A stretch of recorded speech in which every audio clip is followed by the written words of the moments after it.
Don't sacrifice quality of flavor when you're in a hurry. Golden Pride offers ribs, fried chicken, green and red chili breakfast burritos, and Frontier Cinnabons. 4 great locations, or visit us online at goldenprideabq.com. Golden Pride Barbecue Chicken and Ribs, proud supporter of Proview Sports Network. The Barley Room, a proud sponsor of Proview Networks for over 9 years, is pleased to introduce Black Iron Catering. From weddings and family reunions to birthdays and office parties, Black Iron Catering is perfect for any event. Contact Jamie at 505-459-8259 and book your event today. Black Iron Catering. Let us bring our kitchen to you. Don't forget, every Proview Network sporting event is on sale at our DVD store. Go to www.proviewNetworks.com to buy your DVD today. Hoops New Mexico Basketball Courts is coming to Albuquerque soon. 10 full basketball courts and a whole lot more. For more information, contact Dan Serrano at hoopsnm@aybl.com.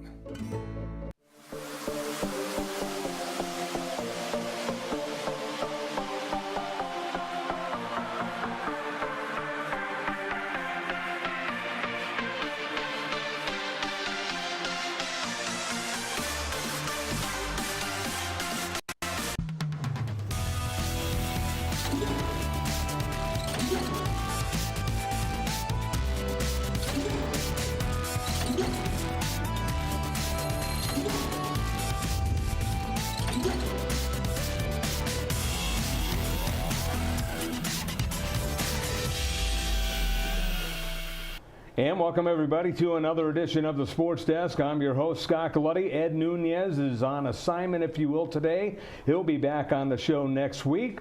Steve Davis also in the building here today. Alden Ioane, our fine director. We're going to talk a lot of sports today, and we have a very special guest here today, one that we've been efforting for a while, and he is the beat writer for the University of New Mexico Lobo men's basketball team. He also covers the Isotopes, and I think he has stock in Taco over at Isotopes Park. His name is Jeff Grammer. How you doing, Jeff? I'm doing good, and Taco won last night, so I'm doing really good. Where did the love affair for Taco start? Because I love reading that on Twitter, the Taco play-by-play, if you will. It started, obviously, as a little bit of a joke, but covering the Isotopes, so often, you kind of look for things. When you cover a minor league team, fans don't always know the players' names. Right. They just come for the entertainment. So I just sort of started playing up the Taco race, and I was surprised that what started off as a couple jokes, how many people on Twitter started following along and asking me for Taco updates. So I play it up now, and now I'm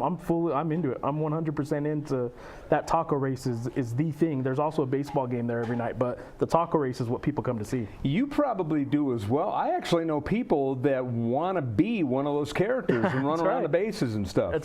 So I've told them. I've told the guys at Isotopes Park, play it up a little more. Let people get to know these characters. Do some trading cards for the kids with the mascots a little bit. They actually keep standings in the press box now. This year they started keeping standings, so at the end of the year we'll know which mascot won the chili race the most. The other thing that we'll talk about later on here in the show that we have Jeff on, we were originally going to have Jeff on right after Paul Weir got hired, and now all the stuff going on at UNM, so it's a wide array because this is the guy that's writing a lot of the stuff. You come on as a beat writer, you have the Isotopes as a beat as well. Now all of a sudden, I'm reading your Twitter, you're trying to work on Lobo stuff while you're at the Isotopes game. You've got to be one of the busiest guys I know. Yes, it's been kind of a whirlwind. Mid-March, the season's supposed to end. That's sort of when the college basketball writers I know, all the ones around the league I know well, they're starting to take their vacations or have some of those 1 or 2 day work weeks while they sort of catch up on hours that they probably overworked during the season. It hasn't happened yet. The off season hasn't started yet. So, but yeah, you mentioned we're supposed to get on when after the Craig Neal firing and the Paul Weir hiring. I mean, that seems like a year ago at this point. It does. I was actually looking at the calendar. I didn't realize how long ago it was because I was kind of joking with you that I've been efforting, but I didn't realize that it's been almost a month. Yeah, well, so the season ended, the first weekend of March in the Mountain West tournament. March 31st is when Craig Neal was fired, right before midnight. And basically since March 31st, we had obviously the month of April and the month of May have passed, but the month of April was as crazy a month as I was going to say, you went from one end of the gamut to another, writing stories, and having worked in newspaper myself before coming here as the voice of the Lobos for 7 years in L.A., I can relate to what you're going through, getting that phone call, hey, you got to work on this. And, I'm a guy that used to write 7, 8 stories a night, too. So, there's been a few of those nights, And I'm going to, before we get into the meat and potatoes, I've been wanting to ask you this anyway, because when I was working at my last newspaper, I ran a blog. Now, the blog back then was today's Twitter. Where you actually have people commenting, you had to reply, you had to police it and all that stuff. And now all of a sudden you got Twitter. How much of your time does that take? Because I know the blog I did, that was a full-time job in itself. Well, so the blog I used to really started doing the blog real heavily when I became sports editor in Las Cruces. We started a blog there, and that you're right, that was sort of it's almost the a full-time job by itself. Yeah, it is, and you get a lot of the interaction. You get story ideas from it. People are interacting. So it started as a blog. I still have a blog at the paper, but essentially my blog now essentially my blog now at the paper is just posting some stories. But you're right, Twitter's now the blog. That's where you can interact. And I spend way too much time on Twitter. Anybody will tell you that. But it's just sort of part of my day now. I do wake up and my morning pick up the paper and read is I pick up my phone, scroll through Twitter, look at our website, see what the top stories are. Usually I know from the day before what our top stories in that morning's paper are going to be. But, I still read the paper, if you will, every morning, either on my phone or on my laptop is usually how I read it. I get to the office, can still scroll through the print edition because I still like doing that as well. But Twitter's a part of my routine now. It's not just like, okay, now I got to go check Twitter. Twitter's sort of kind of been ingrained into my daily routine of when I have a spare moment, I do look at it, scroll through, see what people are asking me. I've gotten some of the stories I've gotten just in the past couple months have been through direct messaging on Twitter. I'd imagine. And here's the thing. I've looked back for writing samples and such, and I've actually gone to the archive of my old blog, which is under a different name now, but it's still all the stories that I wrote, to get those things. Kind of the same thing at Twitter. You can go and look at the archive and see what you tweeted and everything and all that good stuff. But, same premise. Some of the stories, oh, hey, look into this, look into that, that you would get from a message off of a blog. Now it's Twitter. So. Exactly, and I think that, and I've talked to journalism classes in the past. Some people, some are teaching, stay away from Twitter in my world now in sports during a live game. But I've also been a crime and courts reporter, so like during a trial, sometimes I would live tweet the trial. People said, well, don't waste all your time doing that. Take notes. Make sure you're concentrating. All Twitter is really a scrolling notebook. Exactly. If you're tweeting the key moments of a game or of a trial, and you go back and read your own feed at the end of the day, it's the same as probably what you're scribbling down in the notebook for the most part. You still have to scribble down a little more detail in the notebook, but for the most part, it's kind of an outline of your notebook anyway. So I think if you use it that way during a game, that's why sometimes I tweet an awful lot during a game, is I'll go back and scroll my own Twitter feed to make sure, oh yeah, I forgot about that. About 10 minutes into the game, that happened, and it was important enough to tweet about. It's probably important enough to mention in the story. Jeff Grammer from the Albuquerque Journal, our guest here on the Sports Desk, and you mentioned that one of the things that I marvel looking back on is using the blog like a Twitter to do live updates of games, and I'm thinking, wow, I did a lot of work during those games, kind of like what you said. Well, why didn't you take notes? And the blog was the notes. The only difference between the blog, I think, and Twitter is Twitter, people instantly see it. And you get instant feedback, where the blog, maybe you didn't get, good at least for me, I didn't get like responses till maybe the next day or the night or whatever. That's right. Where you tweet something out, you're getting a ding on your phone within seconds. Yeah, it's instant, and that's good and bad. I think I was going to ask you that. I mean, it's double-edged sword, but I think ultimately the good in Twitter is that there is the instant feedback, there is the instant interaction, and I think it kind of gives you a little bit of a brand identity, if you will. People know who they can go to on Twitter to probably not only just kind of follow along with what I'm saying, but they could probably ask me a question if they have one that I haven't answered in my stories or I haven't already tweeted about. And for the most part, 95% of the time, I'm probably going to either answer them right away or try and find the answer for them.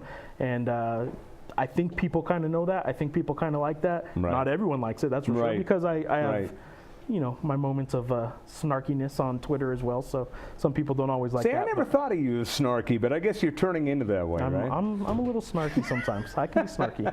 So I try and keep it out of what I write, though, and that's another big difference between Twitter and what I do in the paper. Is the paper, we make an effort for what I do in the paper as a beat writer to be the paper of record. If 20 years from now people want to know what happened with the firing of Craig Neal, I want them to have at least one article somewhere that I wrote that they could read and just read what happened, not necessarily read my opinion about whether or not he should have been fired, or read, you know, columns and try and decipher between what's fact and what's opinion.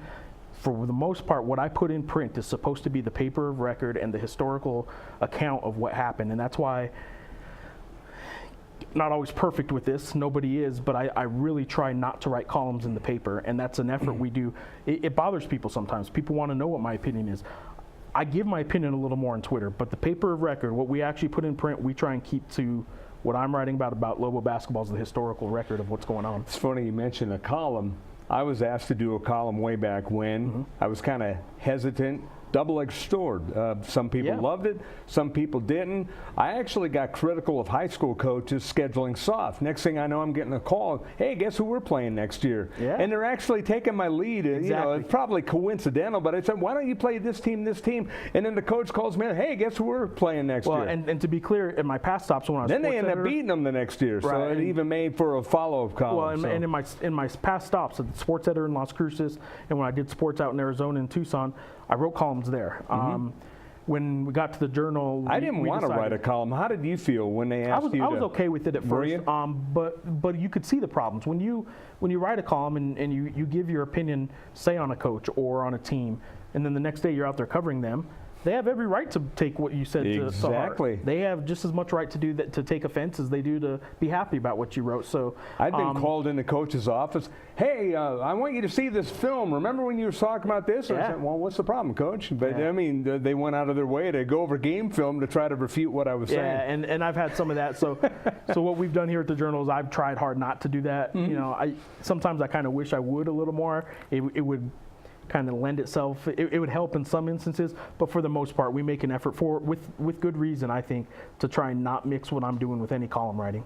When I worked at the Pasadena Star News, and this is Jeff Grammer from the Albuquerque Journal, they implemented a newspaper, basically TV studio, where we did sports news on TV. I did a lot of the production, did a lot of stories. I bring that up because when I was still at UNM doing being a voice of the Lobos, and you came on as the beat writer, one of the things that I totally respect the heck out of, because you were doing it on the college end, is doing the videos. After the game, you do the video interviews, and that's kind of what I did on the high school, and you know, on the collegiate end, it was covering the Rose Bowl and getting the videos like that. But you did it on an everyday basis on the collegiate level as a beat writer. What brought upon that idea? Because I think it was great. The immediate job I had before coming to the Albuquerque Journal was I was digital news editor in Santa Fe. So I was always trying to find ways to expand the product we're giving. Obviously, everybody knows by now. In fact, it started about 15 years ago. Everyone was saying, you know, print's dead, print's dying. Well, we're still around. We're still the cockroaches of media. You know, they can't quite get rid of us. Certainly a dwindled product in terms of the numbers of employees and the numbers in the newsrooms, but we're still around. But we do still have to work and make an effort to expand our product and how we get our product into the hands of people. So our product being the information. We gather it and we put it into story form in one way or the other, and you got to get it into people's hands. People aren't all picking up the paper, they're picking up their phones, and one easy way to get, you know, information into the hands of the consumer is by making it easier to consume, and that's with video, that's with blogs, that's with Twitter.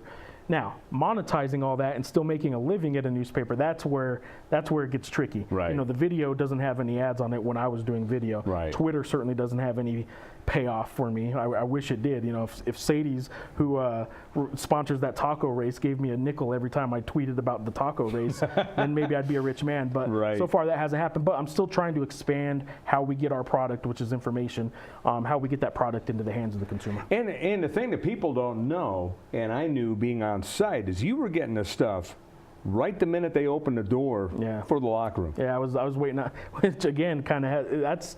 We've used the phrase advantages a couple times. And disadvantages. There's some double-edged sword to that. Right. But yeah, I'd wait outside the locker room once the coaches were done talking to them, either ripping them or praising them. They'd walk out, and first thing they would do before they'd go talk with you, is they'd give the quick interview outside the locker room on road games. They'd give the quick interview to me outside the locker room, then they'd go talk with you. So there's good and bad to that, because sometimes they're so worked up that and then we'd hear about it because, hey, that's the longest post-game show I've ever heard of. Blame Grammer. But or blame Mark before that. Exactly. The good and the bad of that, though, is sometimes they're so worked up after a loss that they come out and they're still sort of in that venting mode, and that's not really what they probably wanted to portray about the game. And that's sort of the nature of it. Sometimes they were so happy after a win, they'd come out and overly praise something that, maybe had they had a second to think about, maybe it wasn't as good as they thought. So some of that comes with the nature of it all. But yeah, we were for a while we started doing those videos afterwards. Jeff Grammer, the beat writer at the Journal for the University of New Mexico men's basketball team. He's the do-all guy right now here during the off-season. Covers the Topes, covers Taco. We'll delve in a little more about what he does and just about the business in general before we get into UNM topics later on in the show. And we will do that out of the break. But first, the top 10 plays of the week brought to you by Dave & Buster's.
Terry Cosper Insurance Agency is a proud partner with Proview Networks and a proud supporter of New Mexico high school athletics. Terry's been a local farmer's agent for over 20 years for auto, home, life, and business insurance. Just like high school sports are important, so are teen drivers. For more information, call Terry or one of his licensed staff members at 898-5556. Quotes are available for you.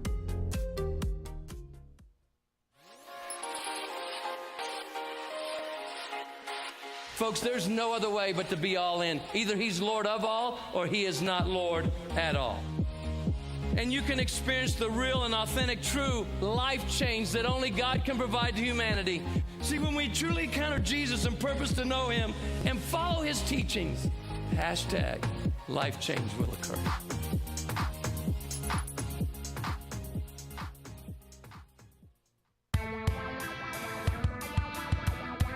Altitude Sports Grill is where Albuquerque's sports fans won't miss a game.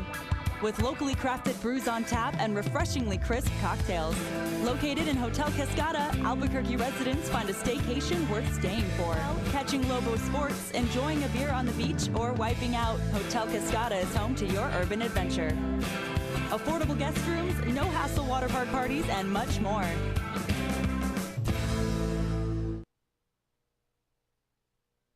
Garden Sort's Team Sales is a proud supporter of Proview Sports Network. Get into the game. Garden Schwartz Team Sales features fine products and apparel from Wilson, Schutt Sports, Speedline, and Russell Athletics. We offer custom embroidery and screen printing services for all of your school or club needs, from team uniforms to school leather jackets. Specializing in all sports and serving all communities, from big schools to small schools, from up north to down south, or all points in between. Garden Schwartz Team Sales. For great prices, friendly staff, and quality products, call Garden Schwartz Team Sales today at 1-800-880-7767. That's 1-800-880-7767. Since 1939, Garden Schwartz Team Sales is a proud supporter of New Mexico youth athletics. Car Crafters, proud supporter of Proview Sports Network. Are you sure we're supposed to be doing this? Don't worry, I've watched him do it 1,000 times. Come on, what's the worst that can happen? No! Bad dog! Hi, welcome to Car Crafters. What happened? Don't worry, we'll make it like it never happened. Car Crafters, it's like it never happened. Hey Lobo fans, I'm Sarah. And I'm Samantha. Jaguar Land Rover Albuquerque has been a family-owned business since 1988. The 2017 Jaguar F-Pace has been named the winner of the 2017 World Car of the Year and World Car Design of the Year. Land Rover's signature terrain response system is flawless against any curveball New Mexico weather can throw at you. We have a class-leading extended warranty on all Jags and Land Rovers and one of the greatest pre-owned inventories in the state of New Mexico. Call 505-797-3600 to schedule a test drive. Gecko's Bar and Tapas, a proud supporter of Proview Networks. It's been a fan-favorite spot for food lovers and sports fans. With not one, but two great locations, including outdoor patio, an atmosphere you won't want to miss. Gecko's, off Academy and in Nob Hill.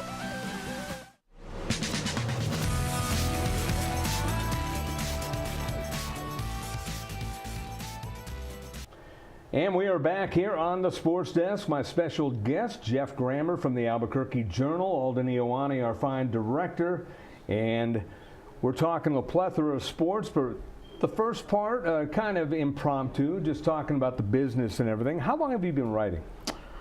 High school, started the high school paper, and then I was at the school paper. So I mean, we're going on 20 years now. Wow. Yeah, we're going on pushing 20.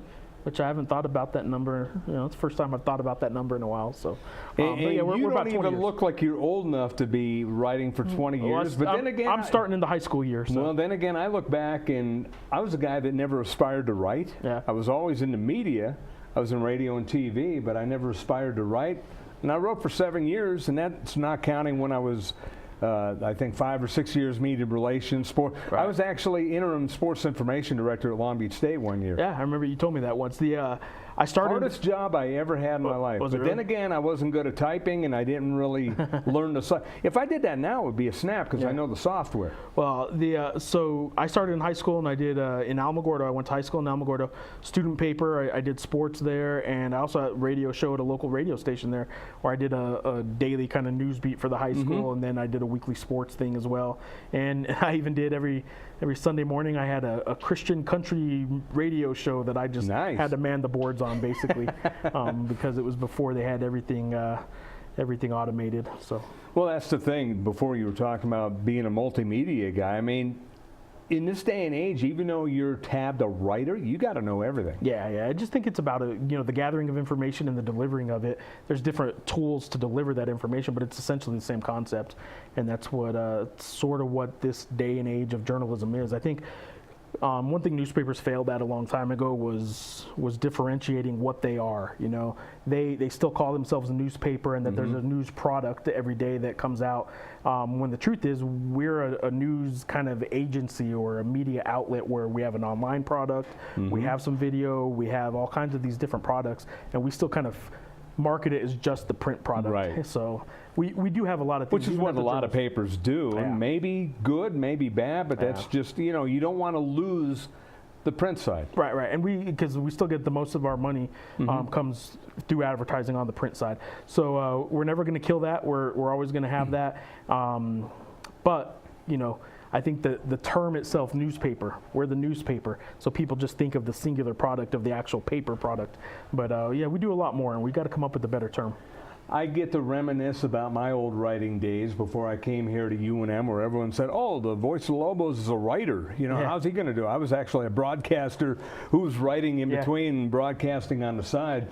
But I bring it up because when I was writing in LA, I primarily did preps. Then I was prep editor at the Pasadena Star-News. My fluff job was I got to cover the Rose Bowl at my first paper, the Santa Clarita Signal. Got to cover 5 Rose Bowls with them, did the gamers, and then did all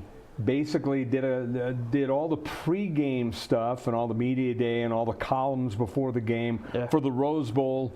Nice. When I was at the Pasadena Star-News, and the video after the game, and then we had the LA Daily News guy would do the game story, and it was unique because we got to do the video kind of like ESPN does for boxing, where they don't have the rights, where you do the still shots. We had 3 photogs, and we had all their best shots, and we were basically doing like a game recap of the stuff, and it went over really well. The reason why I bring that up is because I was never a beat writer for a specific team other than, if you want to call, preps.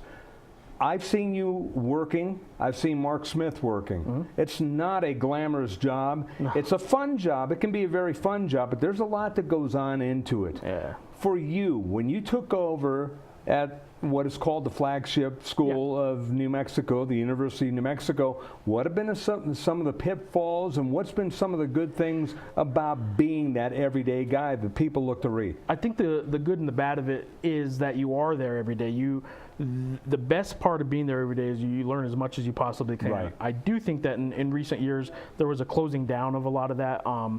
You know, the beat writers certainly aren't what beat writers 10, 20 years ago were, where they could go to every practice. Every practice, they could talk to the players and assistant coaches all the time. It's been very guarded in recent years, and not just here, a lot of places. When did that start? To me, I thought it started probably my last couple of years of writing, which would be about 2006, 7? Yeah, I'd say probably a good 10 years ago is when it really started to change.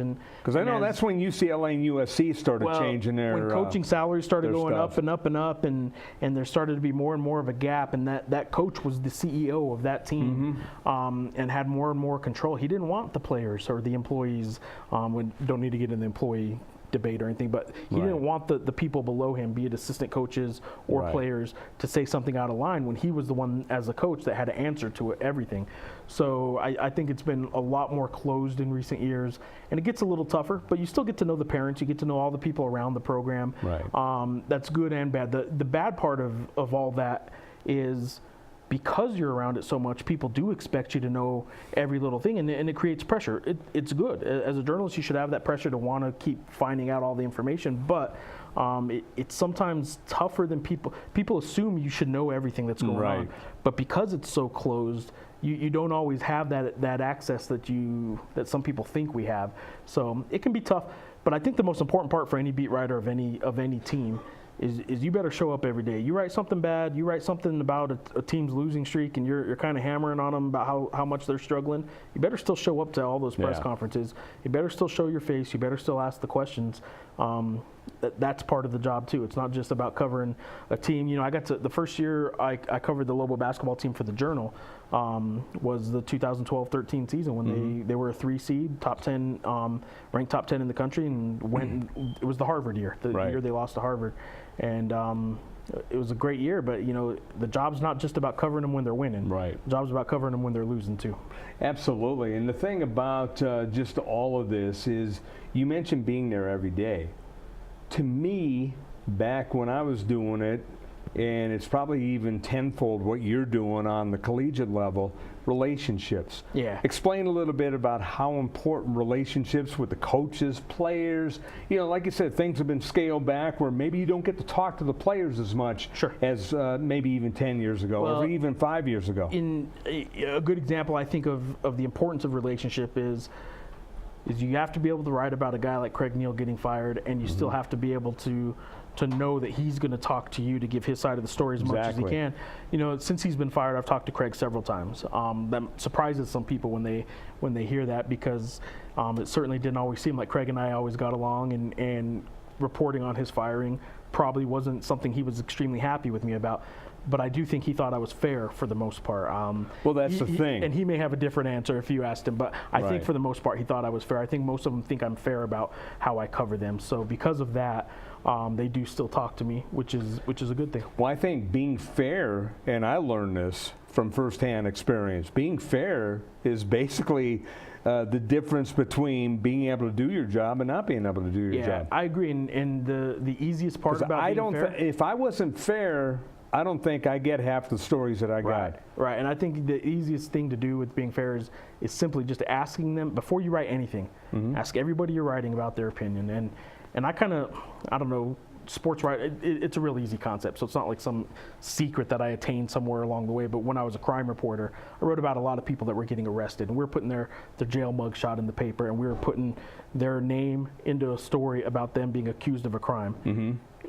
I would never do that without giving them a chance to try and at least say something. They rarely would. Their attorney would often say, don't talk to the media, just hang up on them. They had a lot of people hang up on me. But you at least give them that chance. Always got to give them a chance, because you are affecting people's lives when you put their name in print, and people do sort of tend to believe what they read. So you got to give them a chance. That's another thing that I saw on your Twitter, you talking about the mugshots and everything. Yeah, just last night. It was just last night. So your tweet is being read. Good. What do you like covering the most? It's interesting. So before I worked here at the Journal, I'm going into just about wrapping up my 5th year at the Journal. I had never worked at one place for more than 3 years. I was on a run of 3 years as sports editor in Las Cruces, and it was 3 years in Arizona, 3 years in Santa Fe. Right after college, it was 3 years in Santa Fe as a crime reporter. I worked in Santa Fe 2 different times. So I'd never really worked at a place more than 3 years. I get sometimes kind of bored with it and want to bounce back and forth. So I loved covering courts. I loved covering murder trials. Loved getting to know the attorneys and the prosecutors and the kind of behind the scenes maneuvering that goes on with crime in courts. That said, it's hard to complain when you get paid every day to go watch a sport. Right. So I love what I'm doing now. My worst day at work, I'm watching a game. So I love what I'm doing now. The best part about what I'm doing now is the beat aspect of it. It's tough for TV guys, for radio guys, what you do every week, where it's a different team every week. That's tough, and people don't realize how tough that is when you aren't, like, I get the benefit of getting to know this team inside and out and all their trends and statistical trends and all that. It's tough bouncing. Well, that's like me when I was the play-by-play voice. Yeah, you get to know the team a lot different. I was at every practice, or most of the practices, and I knew all the intricacies, all the way down to my first year when Rocky was still here. Yeah. He said, hey, I want you at the specific practice so you know the play that we're going to break out the next game. Yeah. And he would tell me that. And he said, okay, this is the one. And then you can speak with some sort of authority, and that's the fun right now I have of being. He said, I'm not going to tell you when it's coming, but it's coming. But you'll see it. That's the fun right now of doing what I'm doing, is getting to cover a beat in a way that you know you're covering that team, and everything you can do to get to know that team every way you can, statistically and otherwise, and personally with all the players. That's the job, and it's tougher. I've done high school sports, and high school sports is tough because there's very little thanks, and we don't do this for thanks, but I'll say it because I'm not doing high school sports primarily right now, so I'll say it. High school sports writers, it's a thankless job. You get parents coming at you all the time. You get coaches coming at you all the time. There's no way. I mentioned that to Ed Nunez last week, and I wish that he was here today, because I said about Yotis for his all district team. Yeah.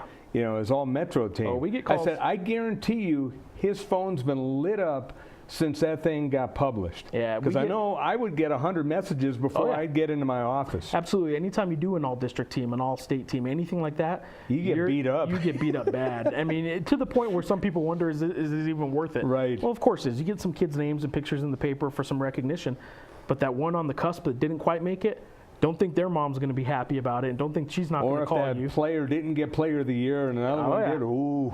Oh, yeah. It gets nasty. It does get nasty. At the college level, it's a little bit different. You don't have as much of that. Still get some of that. Right. But it's a little bit more one-on-one where the coach will come at you if he doesn't like something. But, man, at the high school level, you got a lot of people coming at you when you don't make them happy. Let's go ahead and take a break here, and we will come back on the sports desk with Jeff Grammer from the Albuquerque Journal after this. Don't forget, every Proview Network sporting event is on sale at our DVD store. Go to www.proviewNetworks.com to buy your DVD today. Hoops New Mexico Basketball Courts is coming to Albuquerque soon. 10 full basketball courts and a whole lot more. For more information, contact Dan Serrano at hoopsnm@aybl.com. For 55 years, people have bought trucks from Tillery in Los Lunas. We have a great selection of vehicles, the quality service department, and some of the best deals in the state. But most importantly, we found people prefer to buy trucks from people who actually drive trucks. Tillery is a proud supporter of Proview Sports Network. Locally owned and operated, located in Los Lunas, right off I-25, exit 203. Visit the Frontier Restaurant. Due to heavy construction on Central, take lead or coal coming north or south. The Frontier Restaurant. Get your Frontier fix on.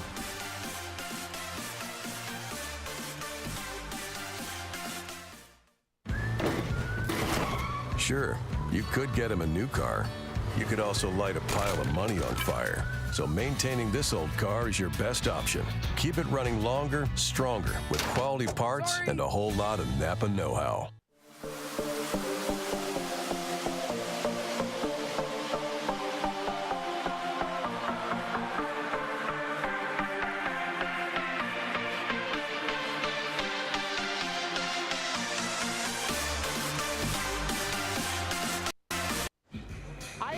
Getting married. Never. Guaranteed. You picked a beautiful ring. Thank you. We're never having kids. I love it here. We are never moving to the suburbs. We are never getting one of those. We're never having another kid. I'm pregnant. I'm never letting go. For all the nevers in life, talk to State Farm agent Michelle. Hoops New Mexico Basketball Courts is coming to Albuquerque soon. 10 full basketball courts and a whole lot more. For more information, contact Dan Serrano at hoopsnm@aybl.com. For 55 years, people have bought trucks from Tillery in Los Lunas. We have a great selection of vehicles, the quality service department, and some of the best deals in the state. But most importantly, we found people prefer to buy trucks from people who actually drive trucks. Tillery is a proud supporter of Proview Sports Network. Don't sacrifice quality of flavor when you're in a hurry. Golden Pride offers ribs, fried chicken, green and red chili breakfast burritos, and Frontier Cinnabons. 4 great locations, or visit us online at goldenpride@abq.com. Golden Pride Barbecue Chicken and Ribs, proud supporter of Proview Sports Network. The Barley Room, proud sponsor of Proview Networks for over 9 years, is pleased to introduce Black Iron Catering. From weddings and family reunions to birthdays and office parties, Black Iron Catering is perfect for any event. Contact Jamie at 505-459-8259 and book your event today. Black Iron Catering. Let us bring our kitchen to you.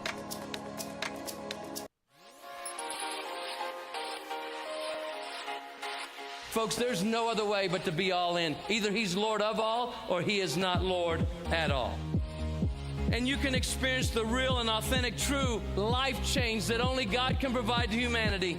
See, when we truly encounter Jesus and purpose to know him and follow his teachings, #life change will occur.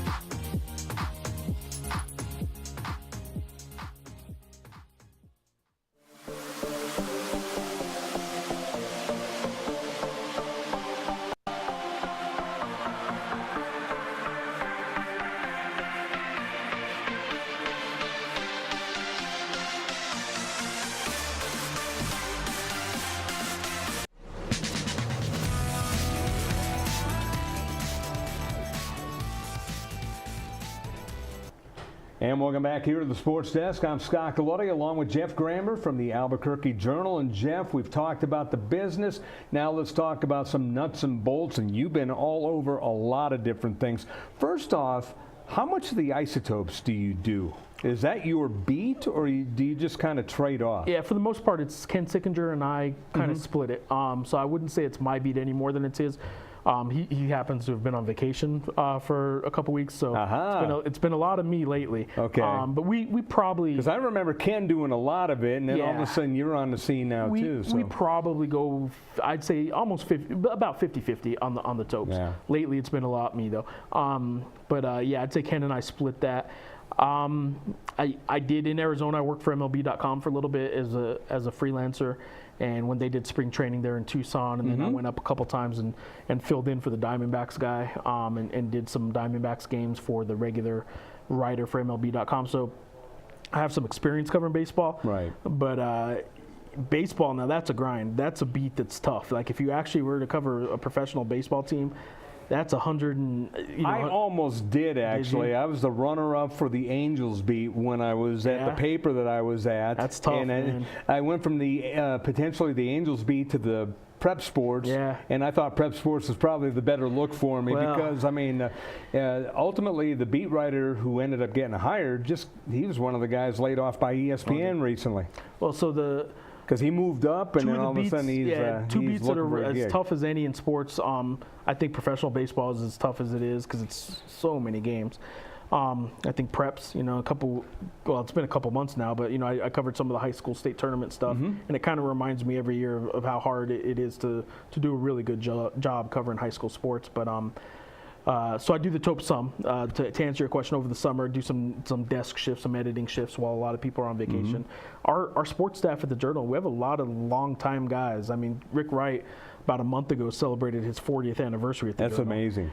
So 40 years at the Journal. And I know a couple of guys that I used to work with that are either at that same plateau or maybe even higher. We have several just in sports alone that are 20, 25, 30. Rick Wright's 40. Ed Johnson's right at 40 years. Which shows the longevity, and it also shows the love for the business. Yeah, there's a love for the business. Because there's got to be a love for that business, otherwise you're not in it. And there's some institutional knowledge that obviously is very valuable for them. What I'll also say, though, is when they've been around that long, long before people started putting caps on vacations, those guys have like 6 weeks of vacation every year, man. Right. And I've been there 5 years. I'm still like the rookie of the bunch. Right. So I fill in for a lot of vacation this time I'm of sure year. you do, and I know that feeling too, because I think that's why I've been so busy lately. Everyone else has been gone. Because I mean, when you enjoy the business so much, you don't want to miss anything. Right. And you feel, well, I'll take this time, and then all of a sudden, like you get sidetracked. Oh, here's this assignment. Next thing you know, you're covering something for a week, and there goes your vacation. Well, I can tell you this year, and I'm a member of the board on the U.S. Basketball Writers Association, and I was excited because with the Final Four being in Phoenix, I knew UNM, the team I cover regularly, wasn't going to be there, so there's no reason for the days of the Journal sending us to the Final Four are over. They used to do that. We used to send someone to the Final Four, to the Super Bowl, all that kind of stuff. The Journal would do that. The days of that are over. But because it was in Phoenix, I have a sister who lives in Mesa. We decided, we'll go to the Final Four. My first Final Four, little did I know, my first Final Four, I didn't cover any of the games. I had a courtside seat being on the board of U.S. Basketball Writers Association. They were pretty nice. And Paul Krebs being on the selection committee, I think even maybe had a little bit to do with it, actually. I had a courtside seat, and I wasn't writing at all about the game. I was sitting there the whole time writing about, the removal of Craig Neal as coach, what was next, who are the candidates, all these coaches. You're getting interviews on the side. I mean, it was amazing, all the access that you had. It was a good time to be at the Final Four.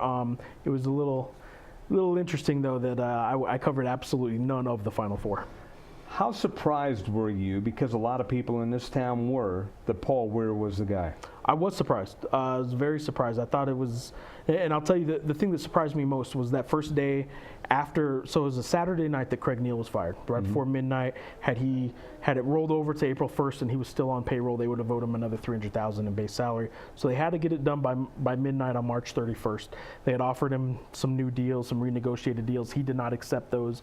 So the Craig Neal era was over. The very next day, that Saturday afternoon, at the Final Four in the media room, I found Paul Krebs, and we went off to the side, to a side interview room for about a half hour. And I asked him that day about Paul Weir, and Paul Weir was not on the radar. I do not believe that Paul Weir was on the radar from the start and they just waited till the end of the week to interview him. I don't think he was on the radar at all, and I point blank asked. I think they went through their candidates. I don't think anybody was blown away by anybody. It wasn't that they didn't like some of the candidates. Well, the big rumor was James Borrego one. I think they liked James. I think they would have been comfortable with James. I think he had some trepidation about leaving what is he's on path to be an NBA head coach, and he's pretty close. And a lot of people say that. Yeah, and he's pretty close. So he needed some guarantees. It wasn't so much just about the money per se, but he needed some guarantees that he wasn't, a new AD isn't going to come in a couple of years. Little did we know at that point it'd be a couple months that there'd be an AD transition. But he wanted to know that he was still going to be the coach there for a long time. He wanted some more guarantees. As we know, James Borrego didn't work out. But the very next day at the Final Four, on the day of the first two semifinal games, that morning's when I interviewed Paul Krebs. I asked him about Paul Weir. Had no indication that Paul Weir was going to even get interviewed. Right. He had only been a head coach 1 year. So when later in the week I heard that it might be happening, I almost didn't know whether or not to believe it. Right. Because the way it happened, his name all of a sudden popped up. Next thing you know, he's hired. Yeah, his first phone call was on a Friday afternoon. They flew him out from El Paso at 7 a.m. on a Saturday out to Las Vegas where they did the interviews. And the reason they did that is they didn't want interviews in Albuquerque where people would see candidates coming in and out of the airport. So they find a cheap place that everyone can fly to on a rather inexpensive trip. So they do it in Las Vegas. They fly him out 7 a.m. from El Paso to Las Vegas, interviews all day, flies back, gets back to El Paso about 8:30 that night. That was on a Saturday. All day Sunday, they're trying to finalize, okay, is Borrego our guy? Let's finalize if we're going to go for Borrego, make one more run at him. At that point, Borrego had sort of indicated he didn't want it. By Monday, it was clear it was going to be Paul Weir, and they announced it first thing Tuesday morning. Well, Ed and I had Paul on our show here a few weeks back. I had him on while doing a Lobo baseball game. He actually did color with me for an inning or so. So they had a Lobo event, and he just happened to be there. And I said, hey, Paul, come on. And he was on.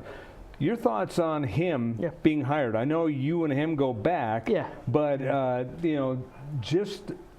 the thought of him being the guy after coming out of nowhere, do you feel that they made the right choice? Yeah, I think Paul Weir has the potential to become not just a good head coach, but a really, really good head coach at college basketball. The reality is he's still 37. There's going to be some growing pains. If you think about, in college basketball, 8 years is a lifetime. If you think about the next 8 years, he has some growing pains over 8 years. Right. He's still going to be 45, which is considered a very young head coach. If people can stick out what might be a couple years of still showing some inexperience, I think he has the potential to be not only a long-term but a really good coach. And that said, that's not to say I'm predicting these bumps in the road. I know there's going to be some bumps in the road, but he is a guy that does a really good job of not only surrounding himself with good assistant coaches. I think Craig did that too. I think some of the assistants he had here were really good. What I don't know what Craig always did, because Craig was so insistent on getting everything right, which isn't a bad trait necessarily, but I don't think he always released responsibility as much as he could have to his assistants. I think Paul Weir is going to let his assistants. He's going to trust them to do their jobs. He's going to lean on them. If one of them's really good at defense, or one of them is really good at even handling boosters and handling the parents that come around, or one of them's really good at handling media, I think Paul's going to lean on them and play to their strengths as much as anything. I think he's really good at that, and that's why I think they're going to be pretty good. I don't think their lulls, I don't think are going to linger as long as maybe they've lingered in the past couple of years. Jeff Grammer, the beat writer for the University of New Mexico Lobo men's basketball team, is our guest, and got to follow up with just the thought of this, because a lot of people don't bring it up. You being the beat writer, I want to bring this up to you and ask you the question. Sure. How important is the fact he was an assistant for 9 years, a head coach for one at NMSU? He has recruited to New Mexico. How important is that? I think it's important. Probably. He's important. He's recruited to the state. Yeah. Obviously down to Las Cruces. Now he's recruiting to Albuquerque, but he has recruited from state A and state B. Sure. hey, come out to the state of New Mexico. Yeah, He's done that for 10 years. Yeah, I think some of the experiences he had down at New Mexico State are good because the challenges they have there are even sometimes 2, 3, 4 times the challenges even UNM has to recruit. Mm-hmm. So by him having to have recruited some pretty good players down there, I think he can recruit to Albuquerque. I don't think he's going to have a hard time because of what he was doing down there. Now, what his challenge so far immediately is he's players. kind of having players. He's had a transition period where he's trying to give these players all the time, the current players, the returning ones, all the time they need to make the best decision for them. Seems to me almost unprecedented because a lot of schools, hey, the guy will get hired a week and or hey, two, and you better not even a week. Yeah. It's like, hey, you got 2 days, make a decision. And we'll see. And he is actually giving them time. And we'll see how it plays out because right now, what he doesn't want is a player to stick around because he was unsure but decides to stick around. And then come season time, he's just not a valuable piece of the team. So he's letting these guys stretch it out. There's still some decisions being made. Right. I don't know that anyone else is going to leave, but there could be because there's still conversations being had. And we're now starting the first summer session. June 5th, Monday, was when the summer session started. He really wanted everything done by then. It's still not done. They still have 2 open scholarships. They still have a couple players that are kind of debating whether or not they're going to be here long term or not, some of the returning players. So he's giving them every opportunity to do that, but at some point he's going to have a drop-dead date of, guys, we need to know if you're in or out. We'll take a quick break. One more segment with Jeff Grammer from the Albuquerque Journal here on the Sports Desk.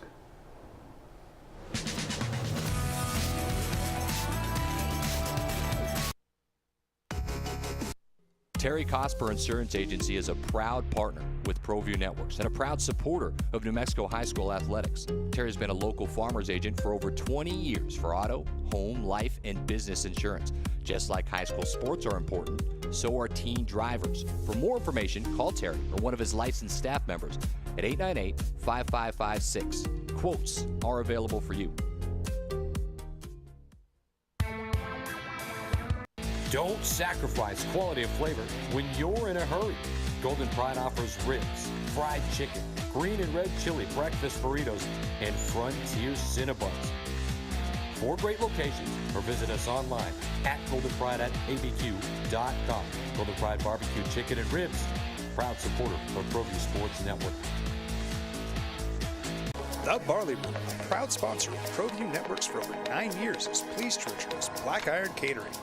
From weddings and family reunions to birthdays and office parties, Black Iron Catering is perfect for any event. Contact Jamie at 505-459-8259 and book your event today. Black Iron Catering. Let us bring our kitchen to you. Garden Sort's Team Sales is a proud supporter of Proview Sports Network. Get into the game.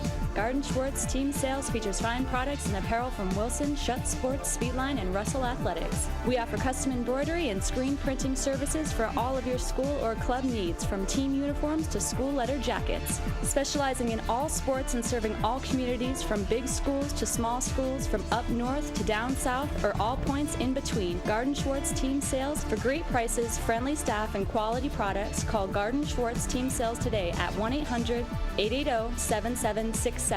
That's 1-800-880-7767. Since 1939, Garden Schwartz Team Sales is a proud supporter of New Mexico youth athletics. Hoops New Mexico basketball courts is coming to Albuquerque soon. 10 full basketball courts and a whole lot more.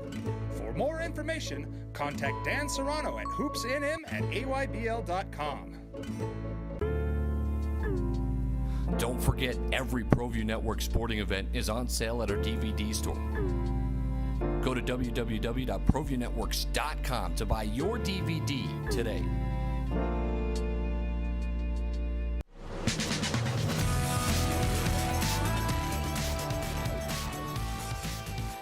And welcome back here to the Sports Desk. Scott Coletti along with Jeff Grammer from the Albuquerque Journal. And Jeff, here in our last segment, let's jump right into it. When I wanted to have you on with Ed Nunez and myself, we were going to talk about Paul Weird. Now we're talking about a new athletic director. Yeah. Janice Ruggiero just got named the interim. Paul Krebs is stepped down, retired, whatever you want to call it. A lot of things have happened just in the last few weeks.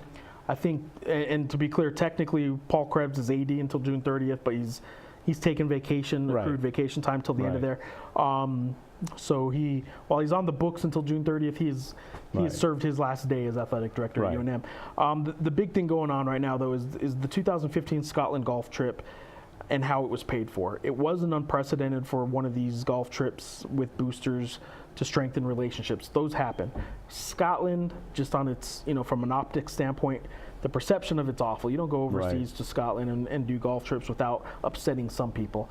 But that in and of itself, the trip and the destination of a trip, shouldn't really be the issue. Shouldn't be the cause of people's concern. It's just right now the cause of concern for the Attorney General and the auditor was how he spent the money or what money he spent. And I think the consensus is there are some real questions about using athletic department money for these trips, because UNM, they have a thing called the UNM Foundation, which is the fundraising arm, the independent, they say, fundraising arm of the university. They're the ones that do all the raising of money. They're the ones that should have paid for this trip.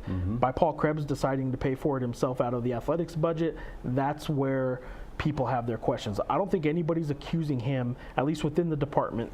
That includes the president's office, the board of regents. Nobody over there has any suspicions that he did this maliciously. Like, I'm going to get away with this. It was a trip they advertised. It wasn't a big secret. I just don't think they approve of his decision. In hindsight, his decision to use athletic department money, which is public money, as opposed to the foundation's money. That's what leads us to what the auditor is now looking into. And when the auditor initially said, I'm going to look into this matter and see what kind of money was spent, that was one thing. When he launched a special audit, that is a very different thing. It's not just about the Scotland trip at this point. He's looking into the books. He's opening the books at UNM Athletics, and that includes their fundraising efforts, which brings us to the Lobo Club, which is the athletics department's fundraising arm. Those books haven't been opened before. Those are, the auditor wants to see every time they do, just from a tailgate at a football game that they pay for themselves, to a trip over to Scottsdale, not just Scotland, but Scottsdale to play golf. Every one of those little trips, they want to see who they're spending money on. And it is a state violation to spend money on private citizens. If you're spending any public money on private citizens, that's a violation of the Constitution's anti-donation clause. And that's where we are today. That's what so it sounds like Pandora's box has really been opened up. It could be. I guess the extreme worst case scenario is they find a lot more of these kinds of trips that were paid for, maybe not just with fundraising money, the proper channels, but maybe paid for a little bit with athletic department money. I think what best case scenario is Scotland was it. That there was a trip that Paul Krebs admittedly wouldn't do the same way, that he made some mistakes in how he spent the money, but best case scenario for UNM is that's it, that no more comes of it. Does any of this have to do with also some of the other money issues, i.e. P-card and all that stuff? I think so. I think there's been a lot of questionable finances at UNM Athletics in recent years. If you remember the basketball operations director who was accused of embezzlement, let's be clear, he hasn't been charged. The entire internal audit that UNM did, they accused him of all this embezzling, they forwarded to the DA's office. The DA hasn't felt comfortable enough yet to even present it to a grand jury to see if they're going to charge. Interesting. They have some holes in that audit, and I think some of the holes and some of the questions are what the Attorney General and the state auditor are now bringing up, and that case brought up, which is there's been some bookkeeping, some sloppy bookkeeping at UNM Athletics for a while, and I think that's what people are starting to look at now. Is this an epidemic that was creating sort of an avenue for people to do maybe illegal things or play with money in an unsafe manner with public money, or is it just a couple isolated incidents of people being sloppy with how they were keeping the books? We're definitely going to have you on again as more things develop, but as we have about a minute or so, how does UNM recover from this? The best thing that UNM could do is not knowing anything right now. How do they recover? The best thing they can do right now is get to a bowl game in football, have at least maybe push a 20-win kind of season for basketball. It's all about, as everything in college athletics is, the cure-all is just winning some games. They get some fans into the seats. I think everything's going to be better. There's an atmosphere over there in the athletic department right now that's a little toxic. So I think once the morale starts picking up, which it could with some winning, I think when the morale picks up, things will be better over there. And finally, it's probably way too early, but any front runners that you can see? I don't think so. I think Chowki Abdallah, the interim president right now, does want to launch a national search. I think a lot of people are pushing internal candidates or candidates that have New Mexico ties.